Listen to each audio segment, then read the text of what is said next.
ইরানের পারমাণবিক স্থাপনাগুলোতে মার্কিন হামলা নিয়ে গভীর উদ্বেগ প্রকাশ করেছেন ন্যাশনাল ইরানি আমেরিকান কাউন্সিল এনআইএসির প্রেসিডেন্ট জামাল আবদি।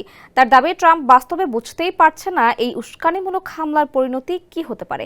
কাতার ভিত্তিক গণমাধ্যম আল জাজিরার প্রতিবেদনে এই দাবি করেছেন তিনি। আবদি বলেন, এটা খুবই নাটকীয় এবং উস্কানিমূলক এক পদক্ষেপ।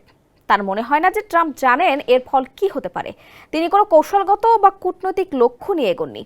যদি ইরানের জবাব দেয়, তাহলে এর জন্য কি পরিকল্পনা আছে তাও পরিষ্কার নয়। তিনি অভিযোগ করেন, আমেরিকা ফার্স্ট স্লোগানের আড়ালে ট্রাম্প এমন এক পথে হাঁটছেন যা যুদ্ধের ঝুঁকি বাড়িয়ে তুলেছে।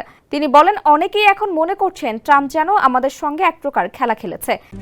RICL TMX, যুগের পর যুগ স্থাপনা থাকে মজবুত। তিনি প্রশ্ন তোলেন, ট্রাম্প কিভাবে নিশ্চিত করবেন যে এই ঘটনার পরিণতি যুক্তরাষ্ট্র বা বিশ্বের জন্য ভয়াবহ হবে না। তার সিদ্ধান্তে যে কোনো সময় পরিস্থিতি নিয়ন্ত্রণের বাইরে চলে যেতে পারে। জামাল আবদির মতে, ট্রাম্প এই হামলার মাধ্যমে কেবল নিজের রাজনৈতিক অবস্থান শক্ত করার চেষ্টা করছেন, অথচ বাস্তব কূটনৈতিক বা সামরিক পরিণতি নিয়ে তিনি চিন্তাই করেননি।